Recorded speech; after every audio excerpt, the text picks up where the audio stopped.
Greetings, ladies and gentlemen, and it is time, finally, for Why Humans Make Bad Familiars, Book Number 2. If you're new to the series, there is a link to the original book with all the chapters, but if you're excited for this like me, then let us continue. Book 2, Chapter 1. Jake's Point of View. 2 days after Suma and I had left camp, and she was on her way to meet the Drakes in the fortified city of Antonella, I laid in bed waiting to fall asleep. I thought about how the test ended, still guilt-ridden over accidentally hurting those Niema. Slowly, my eyes grew heavy as I fell into a deep sleep. I'd hoped I would dream of how things were before I disappeared the day of the test, before I ever met Suma so many years ago, or even of just relaxing in Suma's world. I wanted to take my mind off of everything, to escape. But instead, there was only darkness. Darkness and him.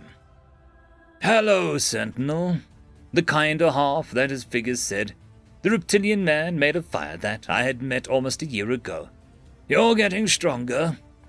"Who are you?" I asked, while I hung in that darkness, that bottomless nothingness he always appeared to me in. "You said last time that you were my friend. And my doom." "Yes!" he yelled, and more reptilian sight started to take over. "Doom, doom, to all of Atmosia!" "Why? What did they do to you?" I asked. "Not them, the dragons, the traitors!" "I don't understand."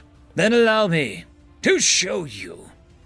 Images began to flash in my mind. Places, events, things I've never done, seen, or known.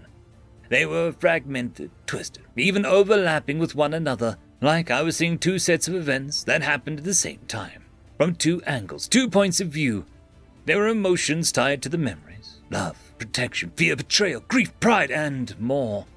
It was too much, too overwhelming. I couldn't take it. "Ah!" I cried out as the images burned themselves into my head.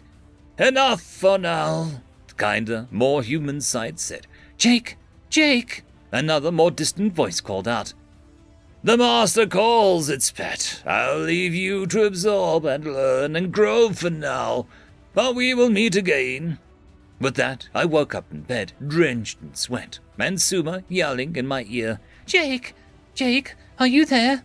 "Yeah, I'm here." I rubbed my temples to try and get rid of the throbbing pain in them. "Thank goodness. I've been trying to summon you for 5 minutes now, but couldn't even contact you. It felt like you didn't exist," she said, worried. "What happened? Where have you been?" "I don't know how to explain it." I swung my feet over the side of the bed and took a drink of the water bottle I had in my nightstand. "Are you okay?" "Yeah. Just give me a minute to get dressed before you summon me," I said, putting the bottle down and rubbing my temples again. "Okay, Jake. Just let me know when you're ready," Sua said, still sounding concerned. I stood up and went to the bathroom and rubbed a washcloth on my face. I bent down to put my face over the sink and started washing it, massaging my eyes and enjoying the feeling of the cool water on my mouth and eyes.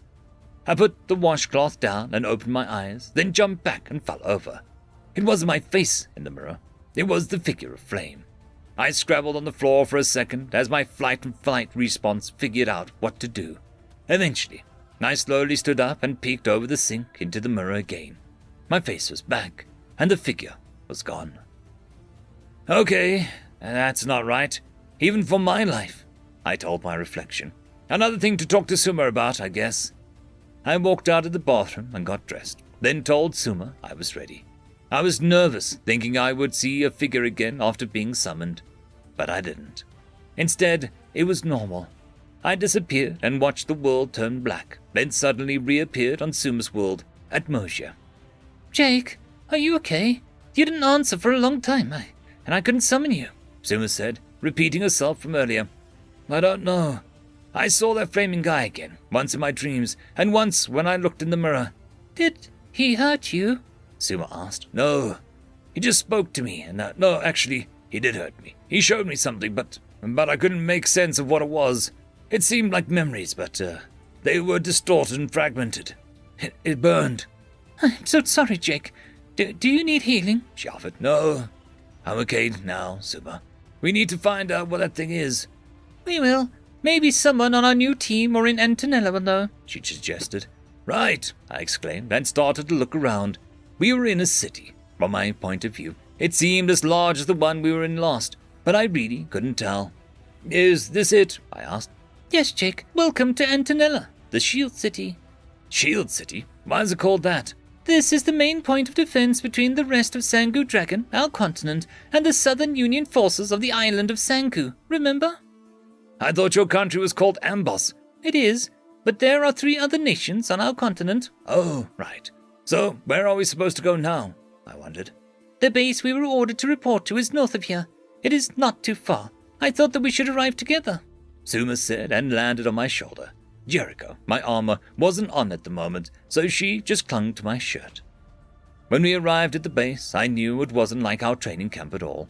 There was a huge stone wall surrounding the entire camp, with familiars of all kind perched along the walls like mounted turrets or gargoyles, and Niema flying around in the sky higher than I've ever seen a Niema fly.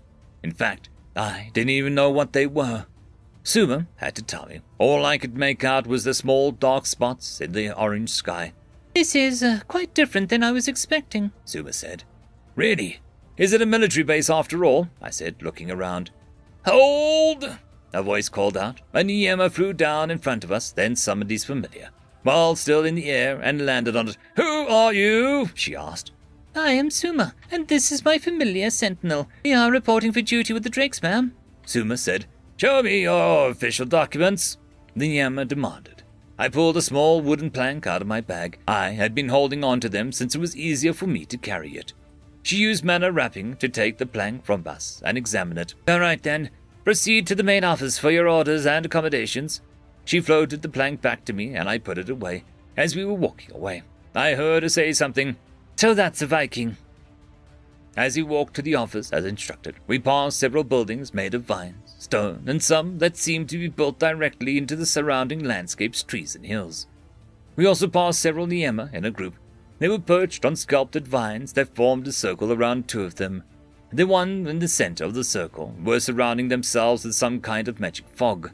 It looked similar to the fog I made when that Vyram attacked me. Suma, what's that? I asked, and pointed at the group. Oh, that is a game. And a rather tasteless one, she said. What do you mean?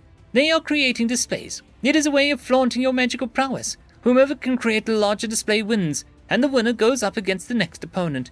It gives progressively harder to maintain your display with time, so people with large mana capacities and good control will last longer, she explained. What's it called?